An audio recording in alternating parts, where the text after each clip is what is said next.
Osama bin Laden was a SIGINT target.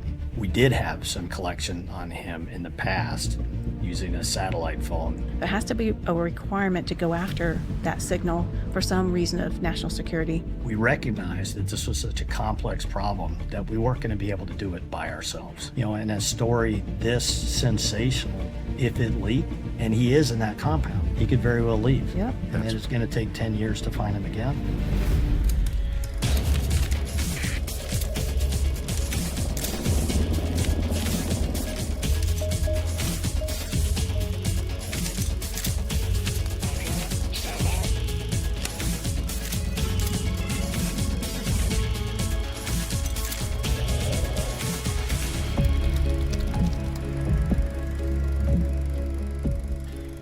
Welcome to No Such Podcast. My name is Christy Wicks. I am one of your hosts, and this is my co-host, Cam Potts. And we are joined today by the current Director of Operations here at NSA, Natalie Lang, and former Director of Operations, Mr. John Darby.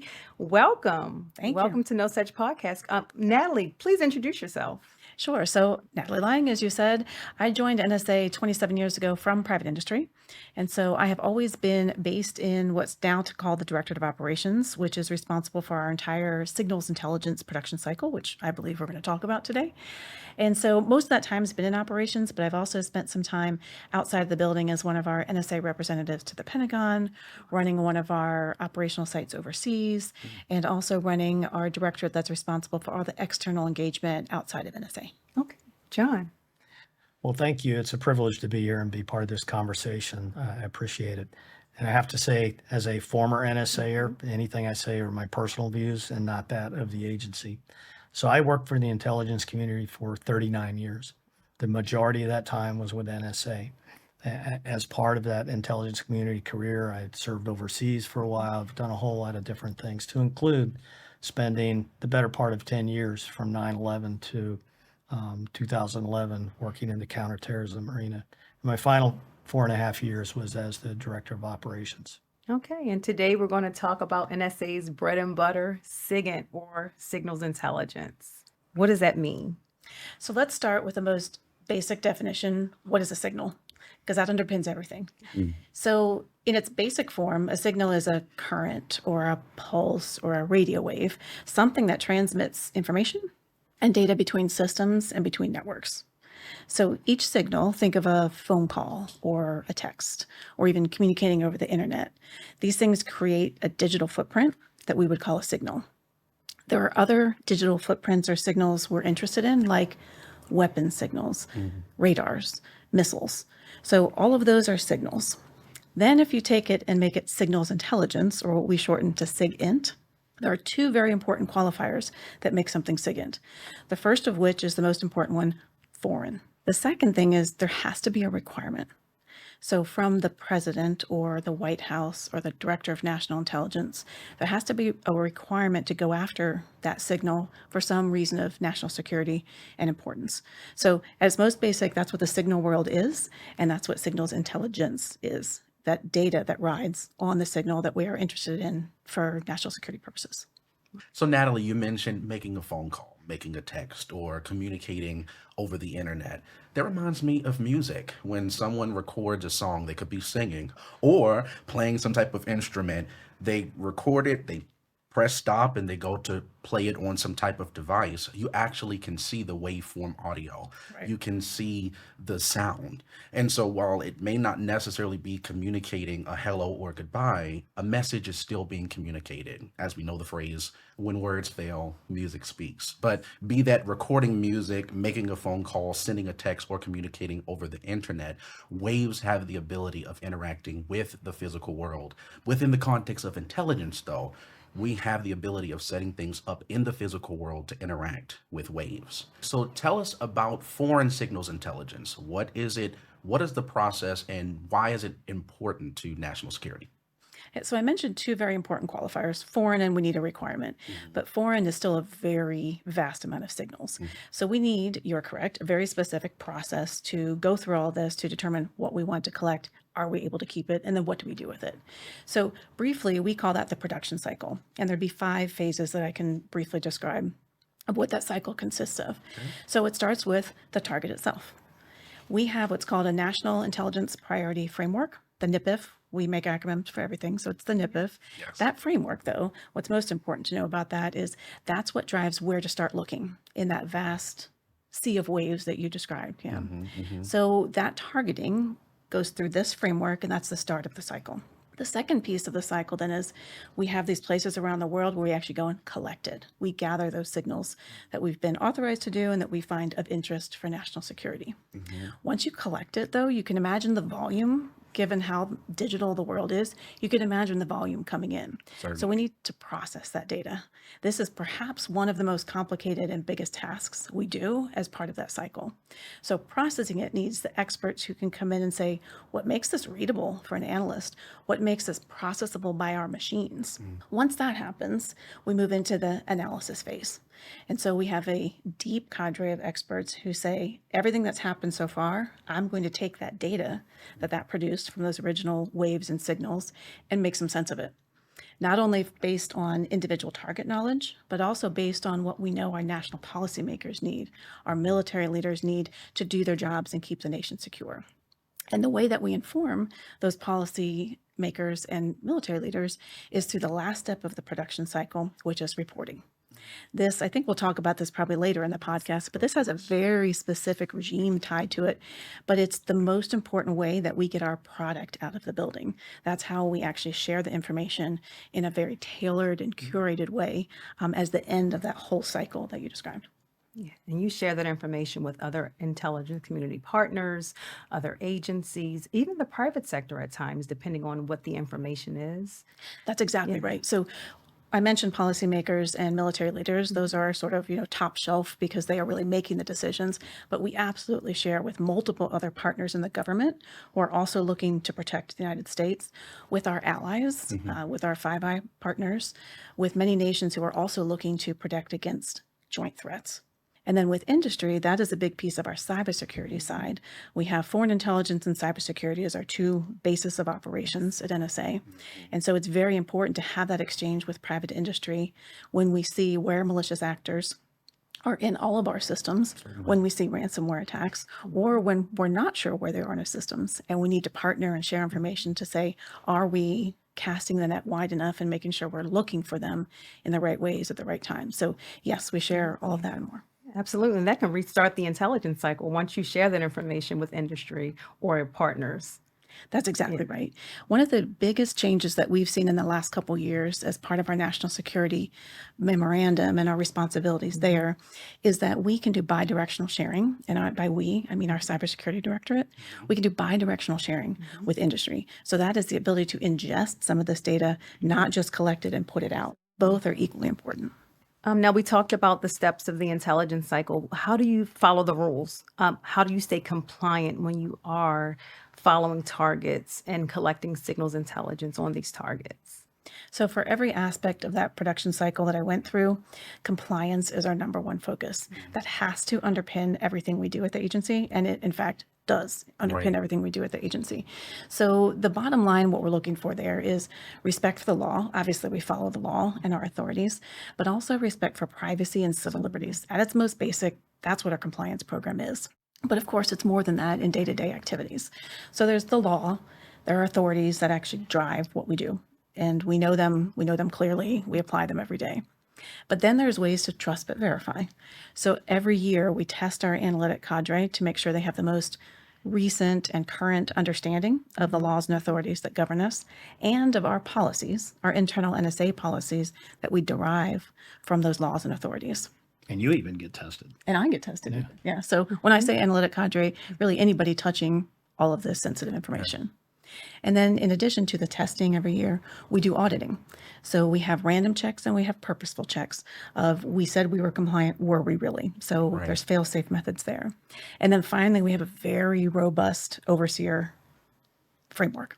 So that starts in Congress. We have several committees that are solely focused on the intelligence community and how we are conducting and lawfully conducting our missions. Then we also have a very specific body called the FISC. This stands for the Foreign Intelligence Surveillance Court.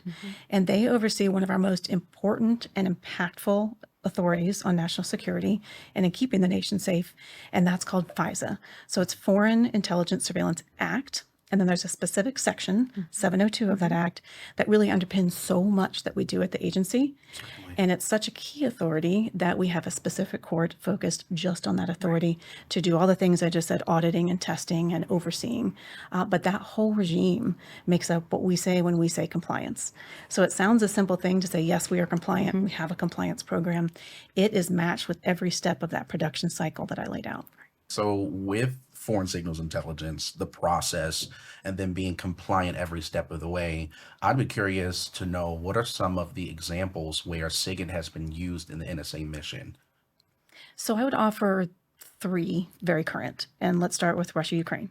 Okay. So those signals that we've been talking about, we collected those signals and we were able to see that Russia had the plans and intentions to invade Ukraine before they invaded.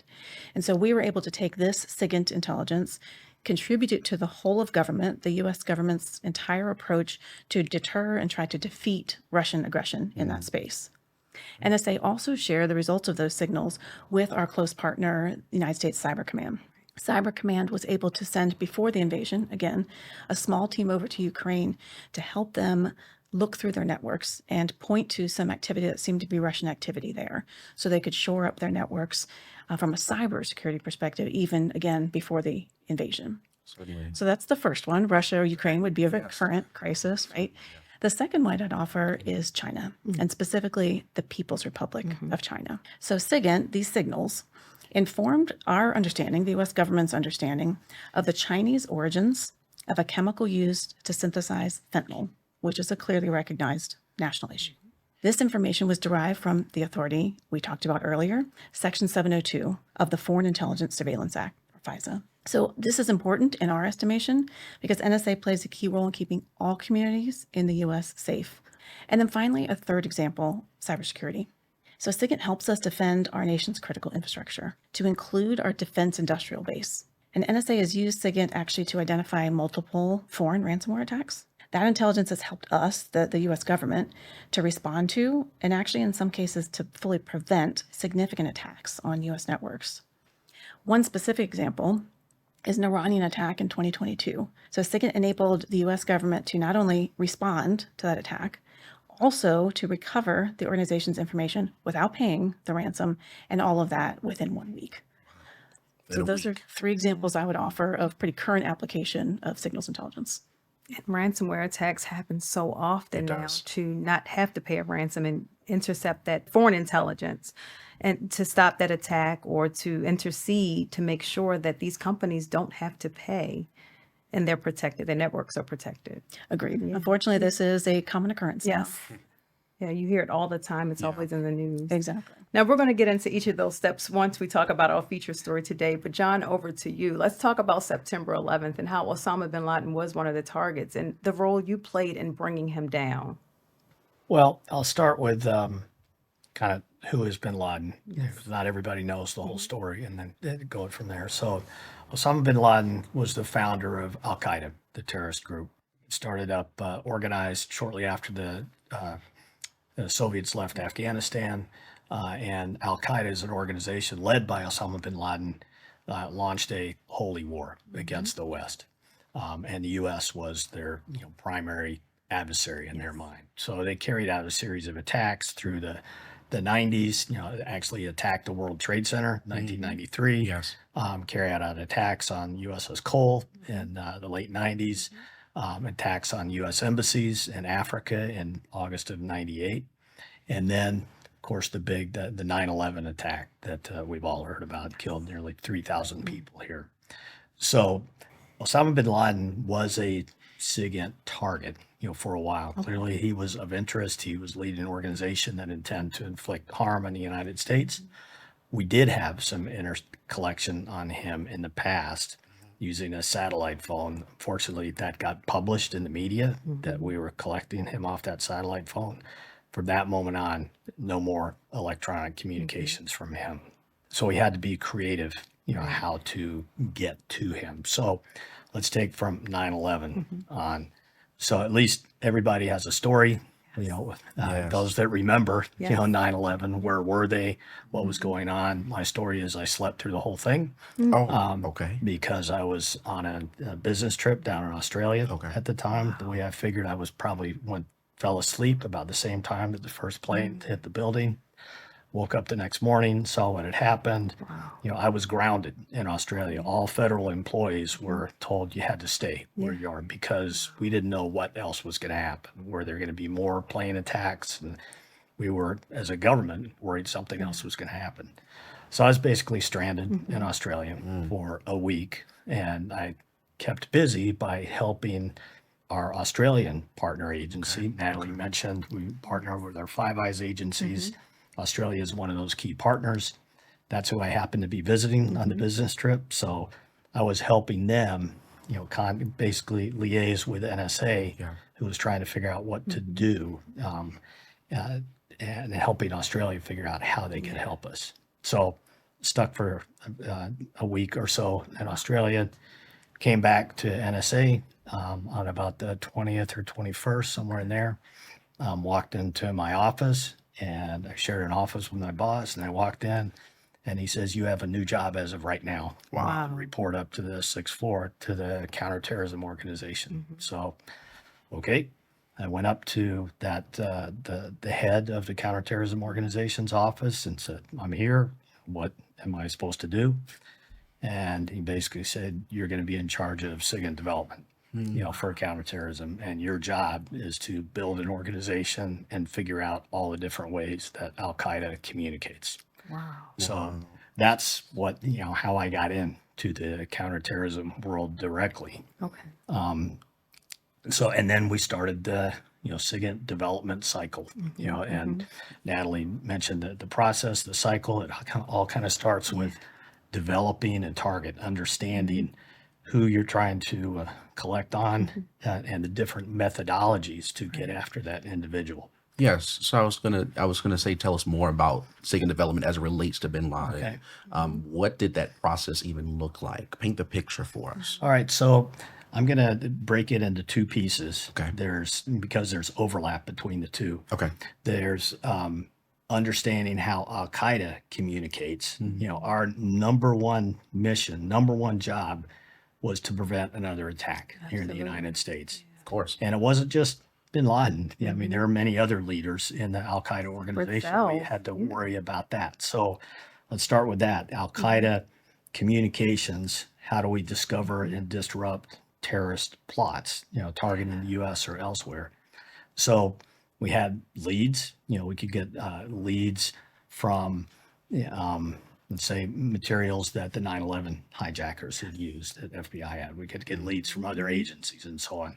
And we recognized that this was such a complex problem that we weren't going to be able to do it by ourselves. We were going to have to team with other agencies, whether it be CIA or the military or others that could have leads and bits of information to feed us. We could provide bits of data information to them to help with their, let's say, CIA's information to recruit assets Right, right. within the Al Qaeda organization to get after to discover these emerging, evolving threats. So building teams. And part of that was we actually started a process to send NSA analysts down to work at CIA and to go overseas. Wow. And the team developed this dynamic, multiple agencies working together, whether it's NSA headquarters, CIA headquarters, or overseas. Yeah. That team evolved into a really tight team. And if you fast forward after the Bin Laden takedown, if you sat down the core analysts from the different agencies, you'd be hard pressed to say, is that an NSA person or a CIA person? Because they were so tightly working and passing information back and forth as it developed. So back for the broader Al Qaeda mission, building that team, and I mentioned for Bin Laden, but this applied across all of Al Qaeda, trying to understand it. Okay. And what I like to say, it's operationalizing that relationship.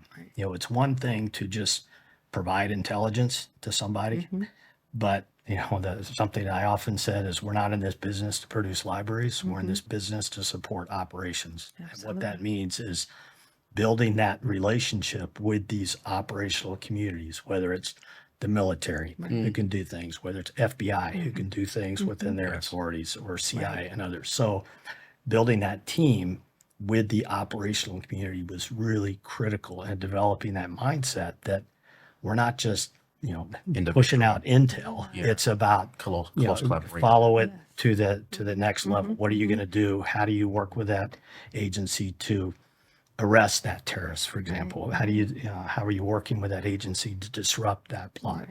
So that's kind of the broader Al Qaeda mission, and there's similarities with, we look at bin Laden himself.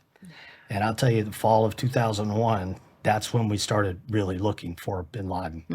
And I remember, late night meetings in the fall of 2001, we'd sit around a table and say, how do we find him? And one of the early theories was a courier, somebody that's going to be taking care of him. So, but that was, 2001. Okay, yeah. So over time, we're developing leads, and lots of false leads. You run down rabbit holes, and this wouldn't pan out. But the analysts never gave up, and you can imagine everybody had a good idea about. Right. But we say the good idea fairy keeps pushing out ideas, and the analysts, felt obligated to check them out. But still, at the core, they're thinking this courier route could be probably our most valuable. But who is the courier? How do we find him? And things, how do we develop out that courier target? Of course. So with that team that had been developed, there were leads passed on. Here's a potential, this could be a potential for the courier. Ultimately, one thing led to another. SIGINT, human intelligence, and kind of honed us in on who turned out to be the courier and the caretaker for bin Laden in Pakistan. So, John, how did you pull all that intelligence together and pinpoint where bin Laden was? Well, it's, it wasn't a huge amount of data. That's the thing. Okay. It's just bits and pieces. And I mean, I often use the analogy for intel is like building a jigsaw puzzle, Certainly. but it's a jigsaw puzzle with a twist. And what I mean by that, this particular jigsaw puzzle, you may have a few pieces on the table in front of you. You may have some on the carpet. The dog's eating some. Some are on the other side of the street. Some are on the other side of town. Some are at the bottom of the ocean. Some don't exist. Your job as an intel analyst is to find as many of those pieces as you can, by whatever methodology you can, working with partners or others. And then you've got to put together those pieces without a box top telling you how they go together. So it's really, it was a mosaic of different data pieces being pulled together to present the likelihood that bin Laden could very well be in that compound. And we didn't know for 100% certainty until actually the raid took place. And that close collaboration is definitely the key here in being able to properly get to the answer. So we have the fall of 2001, and then you talk about the raid. How long did it take to find bin Laden? 10 years. 10 years. 10 Or, years. yeah, 9.5 years or so. And it was, and it went in fits and starts. Okay. That there was always the mission to find him. And it was hard. There was long periods where there weren't any leads. Right. And then some things would pick up, and here's another lead, let's run that down. And there were plenty of people that came to me at the time when I was the head of the analytic counterterrorism organization, saying, why are you spending any resources on this? He's dead. You're not going to find him. And, we said, no, we will. If he is alive, we will find him. U.S. government will find him. That's not an option just to give up. So the analysts really were persistent, running down all the different leads, over a number of years. And things didn't really accelerate to about the compound until late 2010 or so. So it ramps up in 2010. I know talking about specific collection on bin Laden is very sensitive. What can you tell us about that specific collection on bin Laden that can be talked about? Well, let's start with kind of the first when it became clear there may be something to this. And this is, fallish 2010. And one of the lead analysts came to me, said, "Hey, this looks like a good lead, the best that we've had for years that actually may go somewhere." So at that point, figured, all right, this looks like a good lead. But at that point, it's a lead. We'd had how many dozens of leads in the past, so we didn't really know how this would play out or not. Fast forward a couple of months, and we did read in a couple of, this was an ultra compartment and, operation. We read in a couple of technical folks into what when I say we, U.S. government, were trying to do and working closely with CIA and others. And they looked at, came up with some creative options to potentially get some collection. I really can't get into specifics about, the specific collection operations that took place there, but suffice it to say that we were, joined up with certainly CIA and the other intel agencies to really, get as complete a picture about what is going on in the compound. There were kind of two threads. Yeah. Is bin Laden in that compound? And the second thread is, how do we support whatever the U.S. is going to do about that compound? So when you talk about those being read into this specific compartment, what does that mean? So I'll back up into what does it mean by a compartment? Okay. That everybody that works at NSA has what we call a top secret special compartment, Of course. TS/SCI clearance. Yes. That's kind of the baseline. But there are any number of additional clearances on top of that to include compartments for special projects, for example. So Okay. this was, and Natalie and I both had numerous compartments over the years in special operations. This one was different. And what I mean by that is, ultra compartmented. I mean, there was at one point I got a call from a very senior official at CIA who was telling me, "You realize this is the most, the top secret in the United States government right now." And I got it, so it's super secret. Right. But really is just to kind of demonstrate how secret this is. Think about NSA, how big NSA is. Yes. Tens of thousands of people. The day of the raid, there were no more than 50 people that knew what was going 50. on. 50. Hey. And we were very, Tight-lipped, I'm sure. very Had tight-lipped to be. and had Yeah. kept close tabs on who actually knew what was going on. Even updates, we handled that in hard copy. We weren't emailing anything around about it. So it was, as I say, Natalie and I have been involved with a lot of compartmented operations. I'll say this was the most compartmented that I've ever been a part of. And it makes sense because we've been trying to find him for 10 years. And a story this sensational, if it leaked, and we knew Al-Qaeda paid attention to the Western press. If it leaked, and he is in that compound, again, which we didn't know for sure, he could very well leave. Yep. And it's going to take 10 years to find him again. I don't know. So it was really critical to keep a lid on what the U.S. government was doing. So partnership sounds like basically the epitome of everything that you guys were working on and working with, and human SIGINT. Everybody just came together at the table to make sure this man was caught, that the people who lost loved ones, they deserve that justice. Let's pivot to you, Natalie. Talk to us about that processing of the SIGINT chain. Sure. So we talked in the beginning about the production cycle, but I covered that pretty high level. Yes. As you can imagine, there's a lot of connective tissue in between all those steps. So one of the things you mentioned, processing, I'll anchor on that for a minute. So one of the main things we need to do when we do that collection and processing is make this understandable for the folks that are going to be working this. So that's intelligence analysts, that's language analysts. And so you might be looking at a signal or a big grouping of signals that are very complicated, highly technical, or encrypted, or all three of those things. So it is our job to not only undo the complexity to get to the meat of the data so that the analysts can use that, but also we have to establish the right thresholds for how to go through that data. So there's a lot of discernment that goes on. So to use one very small but specific example, John was talking about the couriers. As we were targeting UBO. If we were to go through all this collection and see anything that relates to that courier, obviously that's something we would discern is of foreign intelligence value. We will keep following up on that. If it was, for example, a signal that was right next to that one of a local taxi driver near you. Okay, that's not something we would discern. Right. We need to okay. follow. And so that's one way that we start to parse out this collection so it's usable and meaningful, because the volume is pretty significant. Now, it wasn't necessarily significant on UBL, Right. but when they're working a bunch of other things, we need to make this discernible for them. We have to have thresholds built in throughout that process that say, is the foreignness still there? Is this, it's interesting, but is it part of a requirement for us to work from national security perspective? So all of that needs to be worked in the process for every piece of that production cycle. Pair that with constant new technologies coming up, new means of transmitting data coming up. Yes. We need to stay on top of that. I'm not going to ask an analyst to stay on top of that.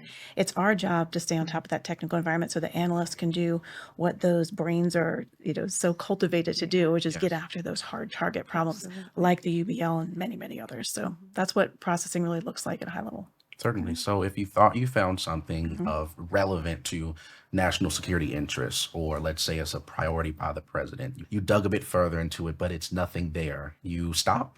That's correct. Okay. No need to pursue further. Okay. Okay, so let's just say you have the right technology, you figured out the right signal complex. Talk about encryption and how that plays a role in signals intelligence. So I'll say two things to start about encryption. One, at its most basic, it's our ability to secure communications and control access to sensitive data. That's the easy part. The hard part, it's very hard math that underlies this. So hard that I'm not qualified to explain to you the math. But what I can tell you is that there are very smart people that work this, and they enable computers to do some of this, because to do this in a reasonable amount of time, to decrypt something, code break, we need a computer to do that. Or maybe we need to do computer work for the entire thing. So it's a simple thing to explain. It's a very hard and complex thing to unpack when you talk about encryption. And so you need very tailored, what we call STEM or technical skills, along with very powerful computers. Right. And so it also needs to be a very wide team. So we talk about the crypto mathematicians, we talk about the computer scientists. It needs a very wide skill set that can actually come in and say, we know how to do this. Now, that said, there are still codes we can't break. We try to do this every day, new codes. But NSA is the world leader in what we call cryptography. So it's everything that's wrapped around encryption. And so that is the ability to, of course, protect ourselves from adversaries who want to get past our encryption to get to our sensitive national security data. But it also involves our world-class ability to break the codes of our adversaries or terrorist communications or malicious actors that we've seen. So that ability at NSA is really world-class, and we're super proud of that talent.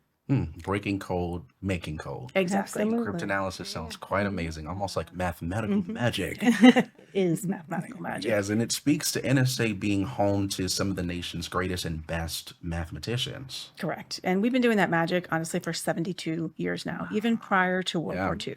I'm going to share a couple examples that are declassified now that predate World War II and go past World War II. So everyone's familiar with D-Day, of course, spring of 1944. The UK and the US allies were planning a big invasion, as we all knew. The Germans were tracking this, as were the Japanese, for about a year. Yes. What they were not tracking is that we were reading their encrypted communications.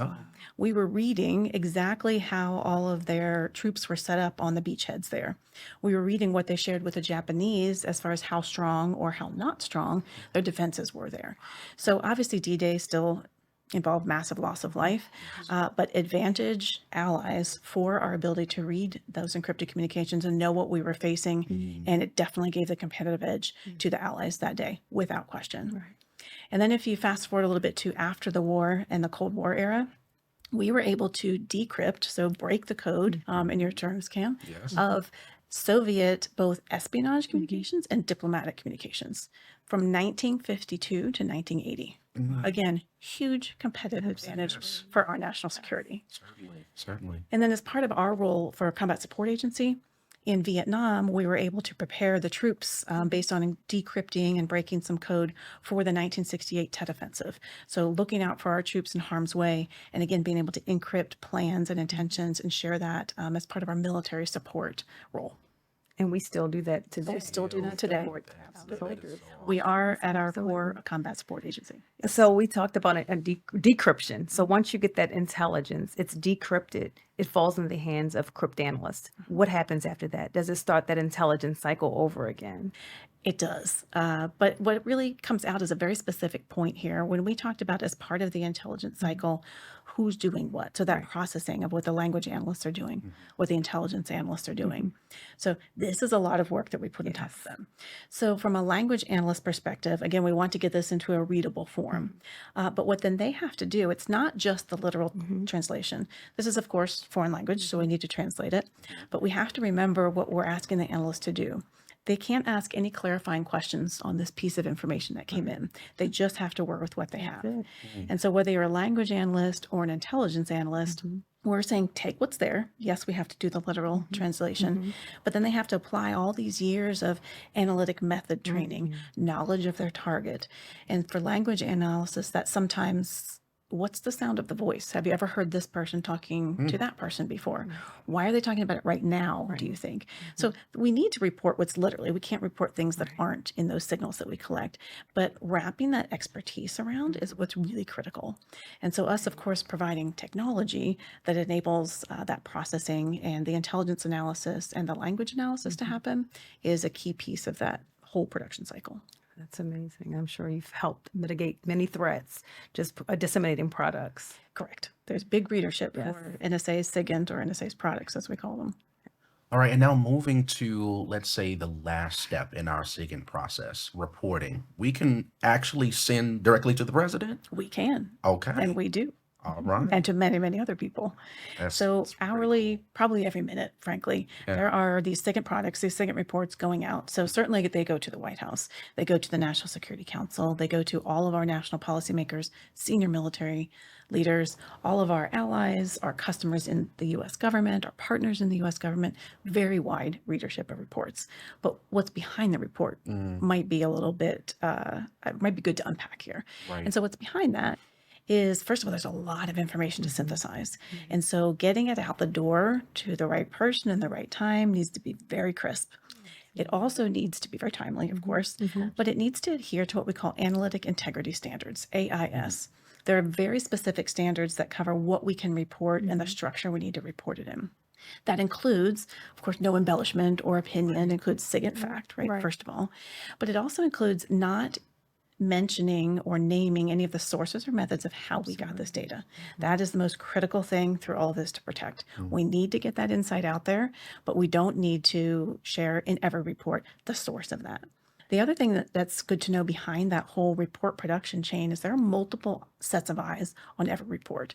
Natalie Lang just does not sit down, write a report, and pop it out the door. Multiple sets of eyes to make sure that I have been compliant in not naming sources, the integrity and the analytic standards are there, and it is the right formatting of the SIGINT data, which can be, frankly, very technical. So it needs to be the data and the reporting that most closely matches some of those national security requirements we talked about in the very beginning. And so reporting encompasses everything in between, as you can imagine, many, many target sets going out. But I will tell you that this is our product, if you will. If we were a company, a private company, this is our product. And it is exquisite and it is extremely impactful on the national security front. Can I foot stop something that about the reporting? Absolutely. We talked about target development and follower leads and cryptanalysis, and all that's really cool and difficult and hard to do.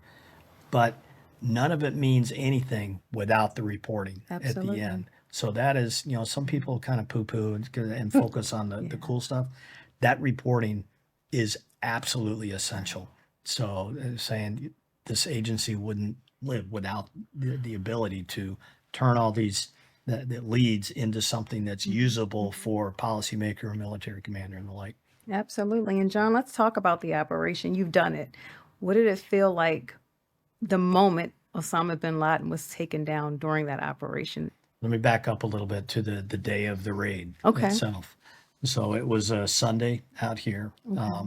And I was here at Fort Meade and walking. I still remember to this day walking across the parking lot to come into the building that morning, thinking this raid was going to take place.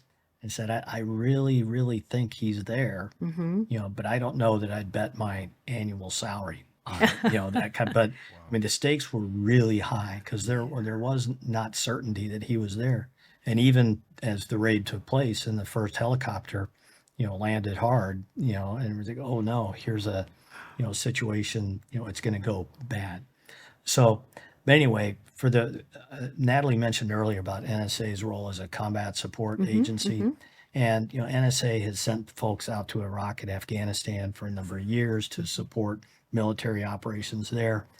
Our role, I mentioned that kind of the two threads is Osama bin Laden there, Yep. and the other, how do we support whatever the U.S. government decides to do? So the government had decided to carry out this special forces raid.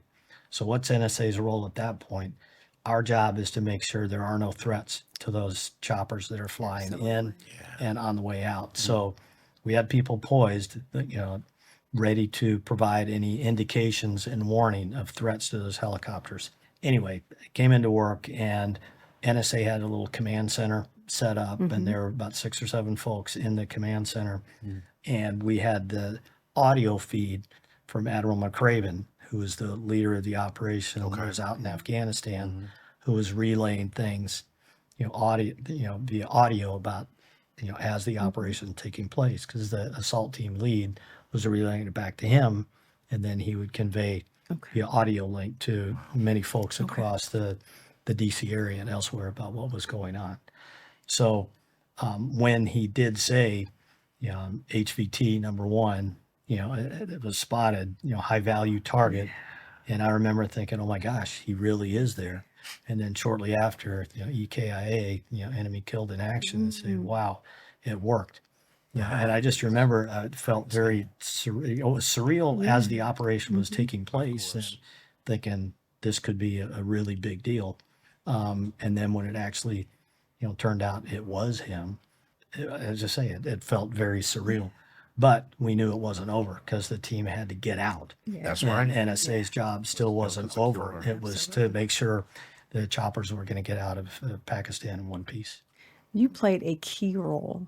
You're able to talk about that now. You made history. What does that feel like? Well, it was, I was just part of a bigger team, and there were, I mentioned, not a lot of folks were cleared for the entire operation, but there were hundreds of folks across NSA that were playing a role in providing, answering the question, is he there, providing the support during the operation itself. Many of those folks didn't know what the purpose was. Okay. Basically said, you need to do X, Y, and Z.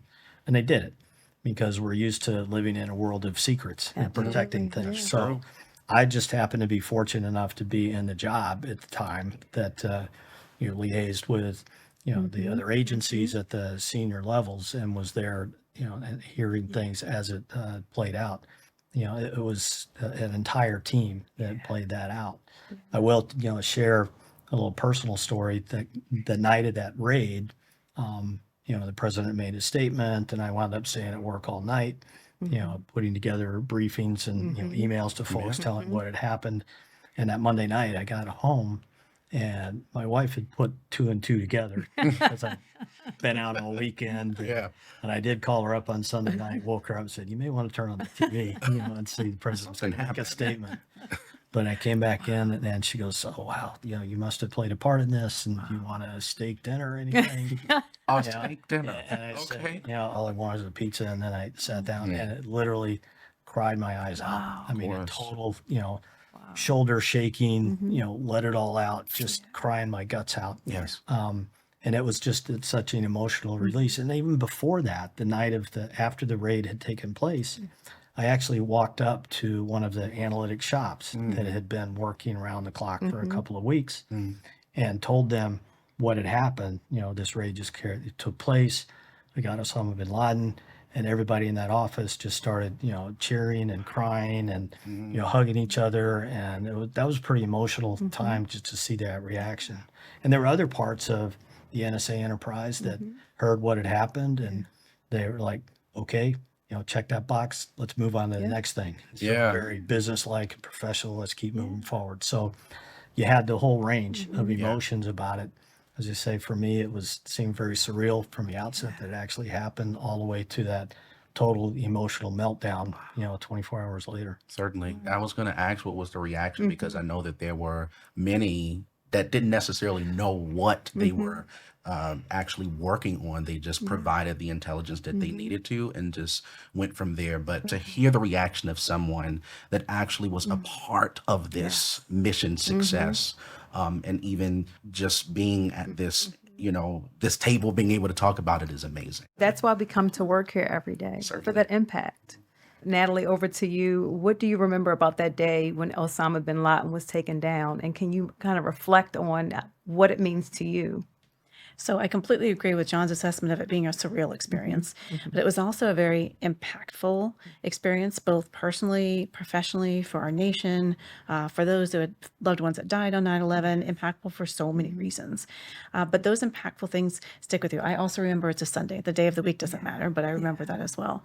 And just to underscore, a big piece of what this made this a success was how compartmented it was. And so I was serving at the time as the chief of operations for all of our analysis and reporting parts of that cycle we talked about. And I didn't know about this raid until a couple days before. And I came in the day of to, of course, support from authorizations and operationally. But it just shows the intense collaboration and trying to keep this as tight as possible to protect the people and then protect the outcome happening, which of course did.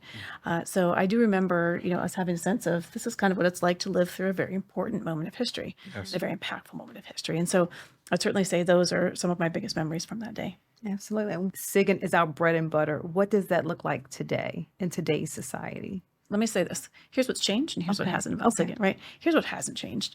Our ability to impact in a positive way our nation's national security, to defend our nation, that has not changed. The tremendous talent from before World War II, before we existed, to when we started to exist in 1952, every day I am a little gobsmacked at the talent that we have at this agency and the things they are able to do. So that's that talent and tenacity produces things like supporting the UBL raid successfully and so many other intelligence outcomes for this nation and our allies. That absolutely has not changed. And what else hasn't changed is we can't tell people about it generally. Right. So laboring at these, really important things for our nation and our security, and you can't talk about them. Yet what you know is amazing. And so it's just an interesting spot to be. But what has changed is, I'd say, how we do all of this work and the environment around us. So if you look at how fast technology is developed and the pace that it changes today, the velocity and volume of information that has changed drastically. Certainly. The way everything is interconnected outside of NSA, just from a digital innovation, digital world, it's all interconnected. This has changed the way that we need to do compliance. And so we can't just say, hey, what worked for compliance 30 years ago when we had analog signals, that is not going to work for today. So we need to figure out to adapt our ability to maintain privacy and civil liberties along with all of these new interconnected technologies. So that has significantly changed over the course of our 72-year existence. Okay. Can I add on one thing more about the talent? Which is one of the big reasons why I worked at NSA for so long, was the skill and dedication and motivation of folks across NSA. Yes. It can be reflected in the persistence of the analysts in the bin Laden operation. But as Natalie said, it applies across so many, hundreds, if not thousands of other targets and operations ongoing every day. And I reflect back on a comment that our former director, General Nakasone, made at one point with a visitor. He said, if you want the impossible, come to NSA. And NSA again and again does things that folks say, oh my gosh, I didn't think that was possible. But NSA has come through, and it's the people that really, we've got all the computers and technology and all that, but all that is meaningless without the people underneath. And it's just, felt really privileged to spend the time I did with the folks here at NSA. Natalie, John, thank you so much for joining us. Thank you for sharing your stories. Thanks for having us. Thank you. This has been an amazing, amazing podcast episode. Yes. Again, I am Christy Wicks, one of your hosts, and this is again. Cam Potts. Thank you for joining us for No Such Podcast. Thanks for watching this episode of No Such Podcast from the National Security Agency. If you enjoyed the show, please leave us a review and make sure you're subscribed so you don't miss our next episode. For show transcripts and other information, please visit NSA.gov/podcast.